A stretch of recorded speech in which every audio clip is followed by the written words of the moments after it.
क्या आप यकीन करेंगे कि दुनिया का एक ऐसा मुल्क है जहां के तमाम अफराद की उम्र रातों रात 1 से 2 साल कम हो गई है। जी हाँ, वाकई जनूबी कोरिया में उम्र का हिसाब रखने वाले रवायती तरीकेकार को मतरूक करार देकर आलमी मियार को अपनाने के कानून की मंजूरी दी गई है।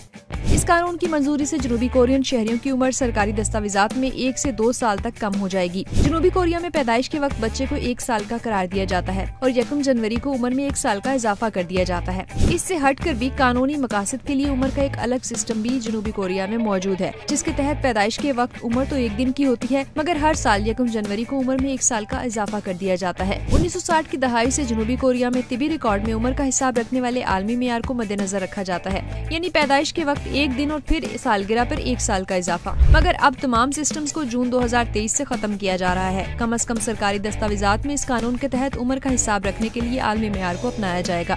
जनूबी कोरिया में हुक्मरान जमात के रुकन यू सेंग बम ने पार्लियामान में बताया कि कानून में तब्दीली का मकसद गैर जरूरी समाजी और माशी अखराजात में कमी लाना है, क्योंकि पुराने सिस्टम से कानूनी और समाजी तनाजात के साथ साथ लोग भी उलझन का शिकार रहते हैं। जनूबी कोरियन अवाम भी इस तब्दीली पर खुश है और उनका कहना है कि अब कोई उम्र पूछता है तो जवाब देने से पहले उन्हें काफी देर तक सोचना पड़ता है।